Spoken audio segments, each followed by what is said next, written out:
Content creator কিংবা celebrity কিংবা half viral কিংবা ফুল ভাইরাল, সবার ইমোশন আমরা তেমন একটা বেশি ভাইরাল হতে দেখি না।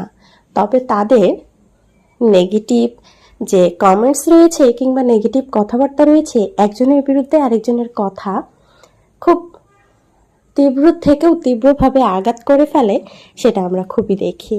আসসালামু আলাইকুম, আশা করি আপনারা সবাই ভালো আছেন।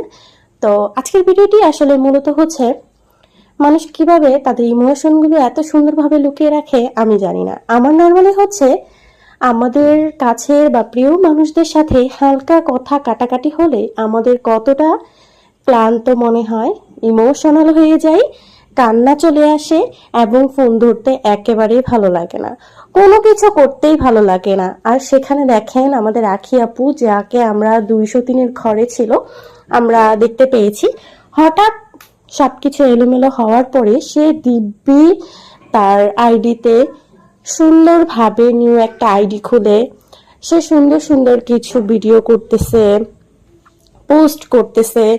বাট তার মাঝে না তার হাজবেন্ডের জন্য কোনো প্রকার ইমোশন দেখছি না তার আইডিতে, না দেখছি না তার সতীনের জন্য কোনো ইমোশন। অথচ তার একটি সন্তান রয়েছে, তার কথা সে কিভাবে ভাবছে আমি জানি না। যদি ভেবেই থাকে তাহলে সে অন্তত সন্তানের জন্য হলেও তার হাজবেন্ডকে একবার মিস করার কথা। আসলে কতটুকু খারাপ সিচুয়েশন হলে মানুষ এই কাজটি করতে পারে আমি জানি না। তবে আদৌ যত খারাপ সিচুয়েশনই হোক না কেন, প্রত্যেকটা স্বামী স্ত্রীর সম্পর্ক একটু অন্যরকম। একসাথে 4-5 জন থাকলে একটানা তারা 2 বছর একসাথে ছিল, তবুও তার কোনো মিস করার কোনো ফিলিংসই নেই। সে আজ পর্যন্ত কোনো পোস্ট দেয়নি তার খারাপ লাগছে, অথবা আহাত ভাইয়াকে অলরেডি সে ব্লকও করে রেখেছে। সেখানে তার একটি সতীনের বাচ্চা ছিল, সেই মেয়েটার কথাও একবারও বলে না। আমরা জানি একটি মেয়ে, সেই বাচ্চাটার কথাও সে একবারও পোস্ট করেনি, একবারও তার পিকচার দিয়ে বলেনি মিস করতেছি। আসলে সে কতটুকু ছোট মা হোক বা নিজের মেয়ে বলেই তাকে দাবি করত, সো সে কতটুকু আসলে তার সতীনের বাচ্চার প্রতি টেক কেয়ার করেছে এটা আমরা বুঝতেই পারতেছি। যদি তার নিজের সন্তান হতো সে কখনোই এইভাবে রেখে থাকতে পারতো না। যেহেতু সতীনের সন্তান সেহেতুই সে থাকতে পেরেছে।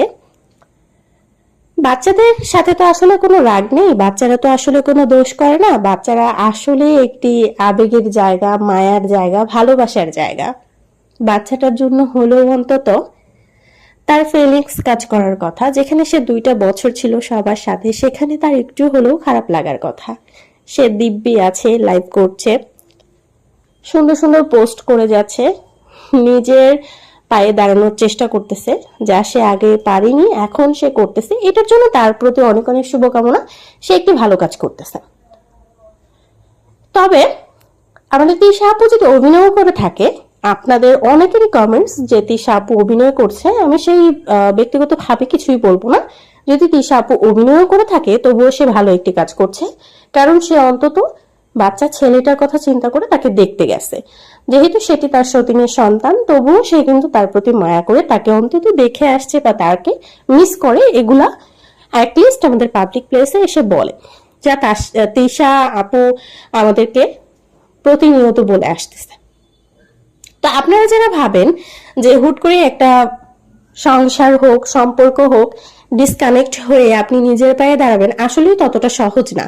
যে আসলে অলরেডি ভাইরাল হয়ে গেছে সে চাইলেই হচ্ছে হুট করে নিজের পায়ে দাঁড়াতে পারে, সবকিছু সুন্দরভাবে গুছিয়ে নিতে পারে। তবে যারা এগুলো দেখে অনুপ্রাণিত হন কিংবা হচ্ছে চাইলেই সবকিছু করা সম্ভব, আসলেই সম্ভব না, সেটা যার যার জায়গা থেকে সে এসে শুরু না করলে কখনো বুঝবেন না। তাই ঘুমিয়ে ঘুমিয়ে স্বপ্ন না দেখে বাস্তবায়ন করতে হলে ধৈর্য, শক্তি